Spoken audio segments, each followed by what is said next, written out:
It is actually the retention of ovary which becomes fruit after fertilization. This is called fruit setting. So what is fruit setting? Fruit setting means retention of ovary which becomes fruit after fertilization. Ovaries को retain करना, ovary को plant के साथ attach करके रखना, जो development के बाद फ्रूट बन जाती है, इस प्रोसेस को फ्रूट सेटिंग का नाम देते हैं. हम देखते हैं कि फ्रूट सेटिंग में और फ्रूट राइपनिंग के लिए हार्मोन्स का क्या रोल होता है. बेसिकली फ्रूट सेटिंग और फ्रूट राइपनिंग के लिए डिफरेंट हार्मोन्स हैं जो बेसिक रोल परफॉर्म कर रहे हैं.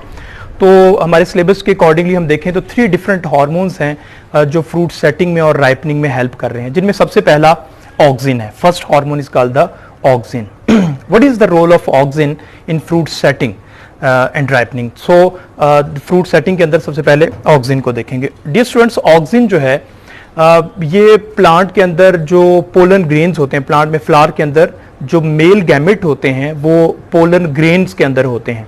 तो हम कहते हैं प्लांट के अंदर जो पोलन ग्रेन है, ना सिर्फ वो important rich source of auxin होता है, बल्कि पोलन ग्रेन की वजह से जो गैमेट्स हैं, मेल के गैमेट्स हैं, वो उनकी सेफ रीच होती है, वो आसानी से पहुंचाए जाते हैं फीमेल गैमेट तक. सो पहला पॉइंट मैंने लिखा है कि पोलन ग्रेन, प्लांट में फ्लावर के अंदर मौजूद जो पोलन ग्रेन्स हैं, they are the rich source of auxin. ना सिर्फ वो रिच सोर्स ऑफ ऑक्सिन होते हैं, but they also safe transfer of gametes for fertilisation.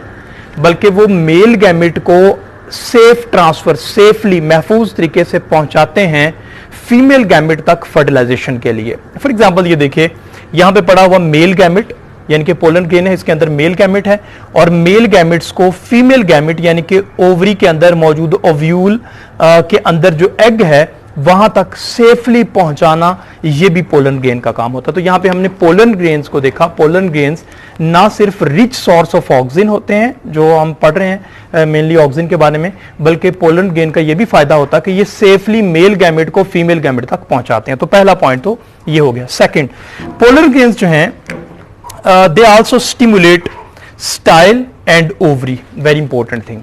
Pollen grains जो हैं, ये पोलन ग्रेन्स की वजह से ये जो स्टाइल है, आप जानते हैं this one is the stigma, this one is style and this one is the ovary. तो पोलन ग्रेन्स जो होते हैं वो ना सिर्फ अपना, वो पहले आपको जो काम बताया वो कर रहे हैं, बल्कि स्टाइल को एक्टिवेट करते हैं, स्टाइल को स्टिमुलेट करते हैं. ये जो स्टाइल है इसको स्टिमुलेट करते हैं. किस मकसद के लिए? ऑक्सिन्स की सिक्रीशन के लिए. तो पोलन ग्रेन्स स्टाइल को स्टिमुलेट करते हैं कि भाई ऑक्सिन को, मजीद ऑक्सिन्स की सिक्रीशन करो. सिर्फ स्टाइल ही नहीं बल्कि ओवरी को भी. ये जो ओवरी है इसको भी, यहां पे इसकी स्टिमुलेशन से भी ऑक्सिन प्रोड्यूस होते हैं. तो सेकंड पॉइंट ये लिखा है कि pollen grain also stimulates style and ovary for auxin. ये स्टाइल और ओवरी को स्टिमुलेट करते हैं ताकि वो ऑक्सिन्स को सिक्रीट करवाए. अब इस ऑक्सिन का फायदा क्या होगा? ये जो ऑक्सिन होती है, this is necessary for fruit setting with. अच्छा, ये जरूरी है, यहां तक पहले बात कर लेते हैं. ये जो ऑक्सिन है ये जरूरी है फ्रूट सेटिंग के लिए. यहां पे फ्रूट सेटिंग, सेट का मतलब था अटैच रहना, जैसे शुरू में बात की है. तो फ्रूट को, फल को उस पौधे की ब्रांच के साथ, प्लांट के साथ अटैच करके रखना फ्रूट सेटिंग कहलाता है. तो ऑक्सिन जितने ज्यादा स्टिमुलेट होंगे, जितनी देर तक स्टिमुलेट होते रहेंगे अकॉर्डिंग टू नीड, जितनी देर तक स्टिमुलेट होते रहेंगे उतनी देर तक फ्रूट प्लांट की ब्रांच के साथ, प्लांट के साथ अटैच रहेगा. तो इसलिए ऑक्सिन जो होते हैं ये जो नेसेसरी फॉर फ्रूट सेटिंग, ये फ्रूट की सेटिंग के लिए, फ्रूट के अटैच रहने के लिए पौधे के साथ जरूरी होते हैं. प्लांट के साथ जितनी देर तक फ्रूट अटैच रहेगा उतना फ्रूट की डेवलपमेंट भी ज्यादा होगी और फ्रूट राइपनिंग भी हो जाएगी. इसलिए फ्रूट को बढ़ाने के लिए, फ्रूट की डेवलपमेंट के लिए फ्रूट को प्लांट के साथ अटैच रखना जरूरी होता है. तो ये बात होगी. नेक्स्ट पॉइंट है, अगर इन केस अगर ये ऑक्सिन सिक्रीट नहीं होता तो फिर क्या होगा? विदाउट ऑक्सिन क्या होगा? Abscission of flowers occur. Flowers की एब्सेशन होगी. एब्सेशन का मतलब होता है उतर जाना, जड़ जाना, रिमूव हो जाना, डिटैच हो जाना. तो ऑक्सिन की वजह से ही तो फ्रूट प्लांट के साथ अटैच था. अगर ऑक्सिन नहीं होते तो फ्रूट प्लांट के साथ अटैच नहीं होगा. इसको कहते हैं एब्सेशन ऑफ फ्लावर. जो फ्लावर है, सॉरी पहले फ्लावर की बात, फ्लावर प्लांट के साथ अटैच नहीं रहेगा और डेफिनेटली फ्लावर से ही बाद में फ्रूट बनता है. तो जब फ्लावर ही अटैच नहीं रहेगा, फ्लावर की एब्सेशन हो जाएगी ऑक्सिन की कमी की वजह से या ऑक्सिन के ना होने की वजह से, तो फिर क्या होता है, जो फ्रूट की यील्ड है वो कम हो जाती है, फल की पैदावार कम हो जाएगी। डेफिनेटली जब फ्लावर ही अटैच नहीं रहेंगे तो फिर फ्रूट नहीं अटैच रहेगा, तो फ्रूट फ्लावर के रिमूव होने से फ्रूट की जो यील्ड है, फ्लावर की जो पैदावार है, फ्लावर की जो ज़रूरत है, मतलब जितनी उसकी रिक्वायरमेंट होती है वो कम हो जाती है, जो उसकी लो फ्रूट यील्ड हो जाती है। तो हम कहते हैं इसकी यील्ड कम हो जाती है। ऑक्सिन के बगैर फ्लावर एब्सेशन हो जाती है जिससे फ्रूट की यील्ड कम हो जाती है। लास्ट पॉइंट है, अगर आफ्टर फर्टिलाइजेशन, जब फर्टिलाइजेशन हो जाती है तो फिर क्या होता है, ओवरी और जो राइप सीड होते हैं, जब फर्टिलाइजेशन हो जाती हैं तो ये जो ओवरी है और ये जो राइप सीड है, बना हुआ पका हुआ जो बीज है, ओवरी और बीज, ये क्या करते हैं, they also stimulate for the further you can say production of auxin. ये मजीद ऑक्सिन को प्रोड्यूस करते रहेंगे। For what purpose, for the fruit development. तो ये बात लिखी है कि after fertilisation ovary and ripe seed produce more auxins which stimulate fruit development.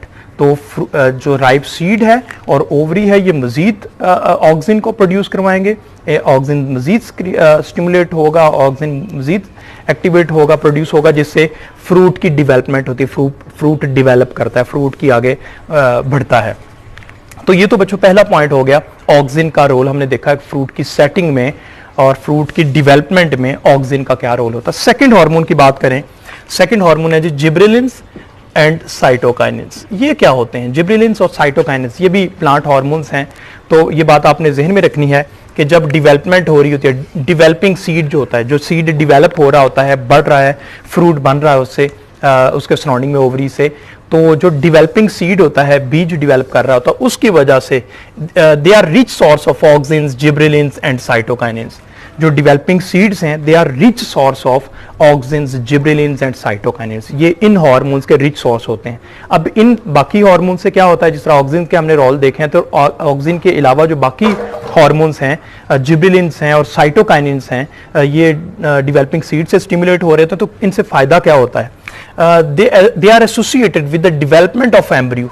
ये एम्ब्रियो को डिवेलप कर रहे होते हैं, बीज के अंदर जो बीज का जो एम्ब्रियो होता है, बीज का जो एम्ब्रियो होता है उसको डिवेलप कर रहे होते हैं। And accumulation of food reserves in seeds and pericarp, fruit wall, ये बहुत इंपॉर्टेंट बात है। जो डिवेलपिंग सीड है उससे स्टिमुलेशन होती है, उससे कुछ हार्मोन स्टिमुलेट होते हैं डिवेलपिंग सीड से। कौन कौन से डिवेलपिंग सीड से हार्मोन प्रोड्यूस होते हैं, जिब्रेलिन है, साइटोकाइनिन है और ऑक्सिन भी है। और इनसे फायदा क्या होता है, ये ना सिर्फ डिवेलपमेंट ऑफ एम्ब्रियो कर रहे होते हैं, बल्कि सीड के अंदर जो फूड रिजर्व होती है, आप जानते हैं बीज के अंदर रिजर्व फूड होती है, तो वो रिजर्व फूड को बना रहे होते हैं, रिजर्व फूड को बढ़ा रहे होते हैं। ये कौन बढ़ा रहा होता है, ये जिब्रेलिन, साइटोकाइनिन इंक्लूडिंग ऑक्सिन, ये कर रहे हैं। और साथ ही साथ जो पेरिकार्प है, फ्रूट वॉल है, उसके अंदर भी जो फ्रूट है, जो फूड है, उसको बना रहे होते हैं।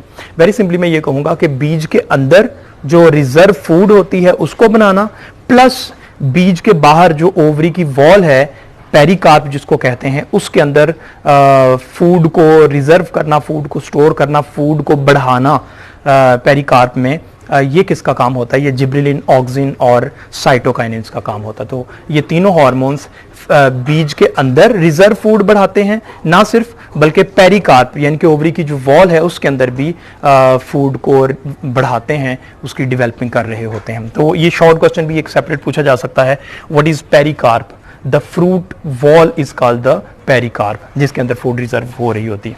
तो ये होगा। आखिरी जो लास्ट हार्मोन है that is the ethane. Ethane बच्चों थर्ड हार्मोन है, इसका ताल्लुक बेसिकली फ्रूट राइपनिंग से होता है। हमने ये पढ़ा हुआ है कि जो फ्रूट राइपनिंग है, फल का पकना है, this is due to very important mechanism that is called climacteric, एक टर्मिनोलॉजी यूज की जाती है क्लाइमैक्ट्रिक, तो क्लाइमैक्टेरिक। तो व्हाट इज क्लाइमैक्टेरिक, वो बेसिकली है क्या, it is actually the burst of respiratory activities in the fruit के अंदर रेस्पिरेटरी एक्टिविटीज़ का बहुत rapidly burst of respiratory activities हो जाना, तेज़ी से रेस्पिरेटरी एक्टिविटी का होना, ये फ्रूट के अंदर किस वजह से होता है? This is due to a hormone and that hormone is called the ethene. Plant के अंदर इथेन हार्मोन की वजह से जो फ्रूट है उसके अंदर रेस्पिरेटरी एक्टिविटीज बर्स्ट होती हैं, तेजी से होती हैं, जिसकी वजह से फ्रूट राइपनिंग होना शुरू हो जाती है।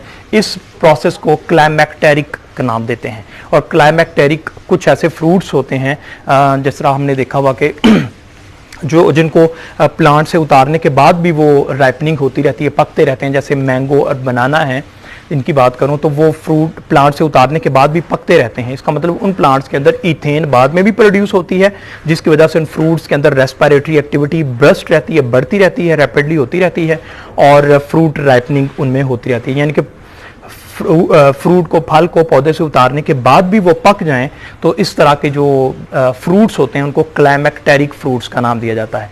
और ऐसे फ्रूट्स हैं जो प्लांट से उतारने के बाद नहीं पकते, तो वो उनके अंदर फ्रूट राइपनिंग उतारने के बाद, प्लांट से उतारने के बाद फ्रूट राइपनिंग नहीं होती, तो ऐसे फ्रूट्स को नॉन क्लाइमैक्टेरिक फ्रूट्स का नाम दिया जाता है। तो हम यहाँ पे बात करें कि इथेन जो है ये प्लांट के अंदर, इथेन हार्मोन बहुत इंपॉर्टेंट है, ये प्रोड्यूस होता है जिसकी वजह से प्लांट के फ्रूट के अंदर रेस्पिरेटरी एक्टिविटी बढ़ती है और इस प्रोसेस को क्लाइमैक्टेरिक कहते हैं। और उन फ्रूट्स जिनके अंदर ये क्लाइमैक्टेरिक प्रोसेस होता है, यानी कि रेस्पिरेटरी एक्टिविटी फ्रूट को प्लांट से उतारने के बाद भी होती रहती है, उन फ्रूट्स को क्लाइमैक्टेरिक फ्रूट्स का नाम देते हैं।